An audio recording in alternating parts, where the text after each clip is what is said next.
What's up, broskies? AD here, and today I'm going to be playing some Talonflame with 0 items on my alt account. This is just a silly goose time. Want to go and blow off some steam when playing Pokemon Unite Ranked, so this is just going to be an alternate account game where I'm playing Ranked with, some goofy intentions. So if you like this content, you want to see more of it, or you want to see me climb to Masters on this account, make sure you hit the like button, hit the subscribe button down below if you haven't already, and hit the notification bell, and let me know in the comments. In this game in particular, I don't know what rank I'm at. Maybe I'm at like expert, veteran, whatever. This is my, if you've been in this channel for a while, you know I have another account called No Item God, which is basically just an account where I want to climb to Masters rank in Pokemon Unite using 0 held items whatsoever. So like no muscle band, like nothing even equipped, okay? And it's really just as a way to make Pokemon Unite a little bit more interesting. Currently, the state of the game is a little wonky, in my opinion. It's not too enjoyable if you're playing solo queue. And you guys know I really like playing solo queue, so I just thought it would be a good day to just go and break out the alt account and see what we can do in ranked, see what the status of ranked is, right? For this account, though, I primarily play on Talonflame. Again, you guys know, it's no secret. I think Talonflame's just like one of the best characters in the entire game in terms of playing and carrying in solo queue. And part of the reason why I even want to start this account in the first place was just to demonstrate, the changes and the way of playing the game when you have no items, because it makes a huge difference, right? Like, I don't think people fully understand the combat difference between having an account like my main account where I've got level 20 and level 30 items, and even just having a level 1 item versus 0 items is a massive difference, right? You're missing out on all those passives. So you have to play the game a little bit differently, and sometimes if you're in a bit of a slump, playing in this way where you have to think about the game differently can help you get out of that slump. You know what I mean? So I'm rocking my classic Flame Charge fly build.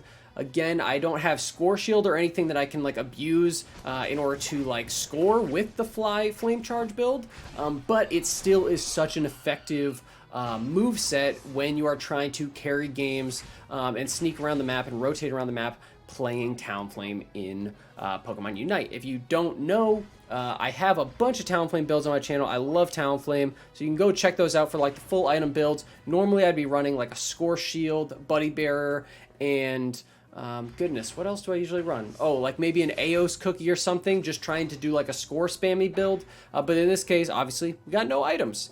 And so you can see I take fights a little bit differently in this build. Well, in this game, because obviously in ranked you're going up against people that normally have, just having any kind of item makes it so I'm going to automatically lose a fight if I'm in like a 1v1 and I don't play it perfectly, right? Because they're just going to be able to out damage me.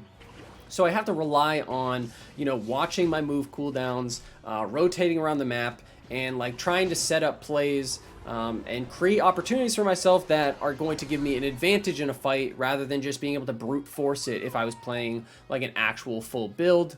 You can see here, instead of the usual, which is normally I prioritize Dreadnought, this particular game for some reason, just because I was up at Rotom, I went for Rotom.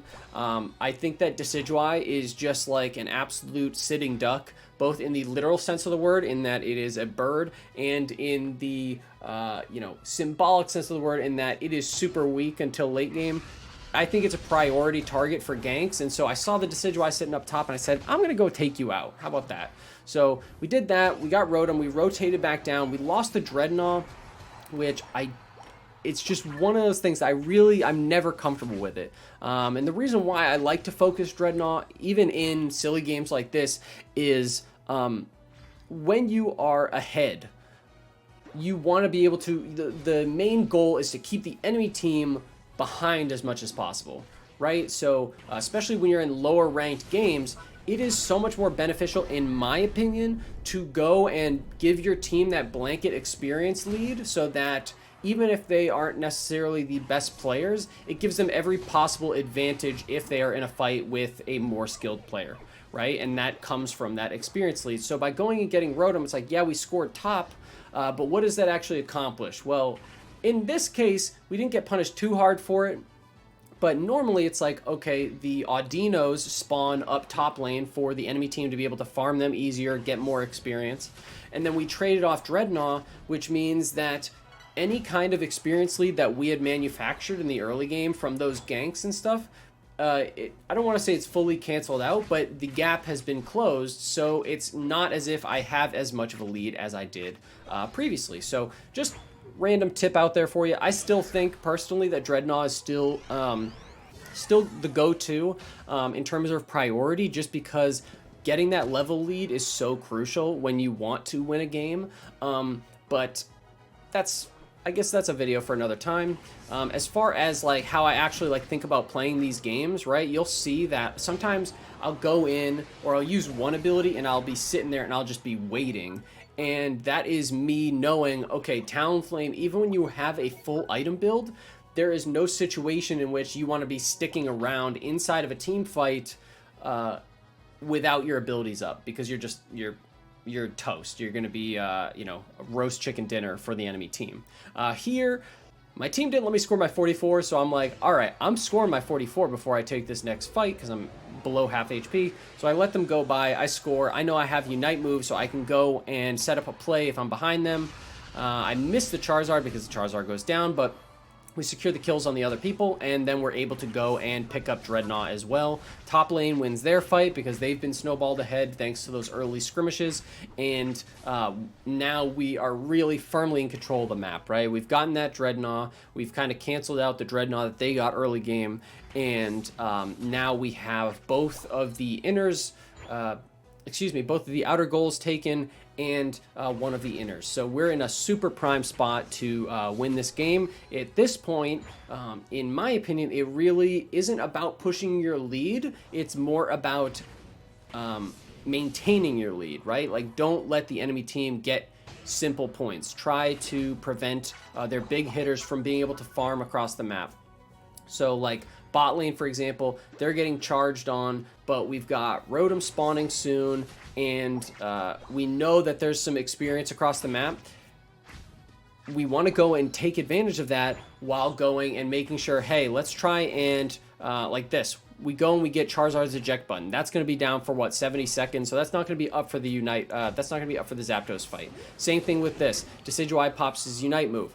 That's another cooldown that is not going to be up for the Zapdos fight. Like, these are things that you're just doing in order to maintain your lead. And even though we have to we have to concede that first outer goal, it's like, in terms of a Zapdos fight, it's not the worst thing in the world, because if we by chance do lose Zapdos, they're going to have to go and run a little bit farther. They don't have that guaranteed, 100 points in bot lane, which sounds silly because, like, yes, they scored their 100 points bot lane, got rid of it, but they don't have the ability to overcap, if that makes sense. So here I see Decidueye's top lane, Charizard's bottom lane. That is their primary objective destroyers, right? So I'm not concerned that they're going to go and sneak a Zapdos. I go and I time it so I score that 100, and I try to get them to force anything, even though I don't really care if this Rotom goes in. We get the Charizard to waste its Unite move. I'm able to go and still rotate to Zapdos. We're not in any danger of losing it. And while I would have liked if my team just didn't even bother going for it because we were so far ahead, we managed to go and capture it anyway, because we're dominating at this stage of the game. And here I'm just popping anything I can to make sure that I get to the goal faster than my teammates so I can score and make sure I'm the MVP, because the reality is, for solo queue guys, if you're trying to climb at a brisk pace, doing your best, don't mess up your teammates, don't go and sacrifice games over this, but when you know the team's about to surrender, make sure you get your points in so that you end up with a MVP. You know what I mean? So that's going to be it for me, guys. I hope you enjoyed this video, this little commentary, if you will. I hope it was entertaining for you. I'm using no items. Let me know if you guys want to see more of this. Should I go and try to climb the Masters this season with this account? You guys let me know. I just thought, you know what? It's a Monday. Let's just go and mess around Pokemon Unite with no items. So thank you guys so much for watching. I appreciate all the support. And I want you guys to tell me what you want to see in future videos. Are you enjoying Pokemon Unite? You want to see some Diamond and Pearl play? You want to see some Pokemon Go stuff? You want to make some community matches where we can just spectate? Should I spectate some high-level players? Should I just do more builds, some silly stuff? Let me know what you guys want, and that's going to be it for me. So thank you guys so much for watching. Have a good week. Damocles out.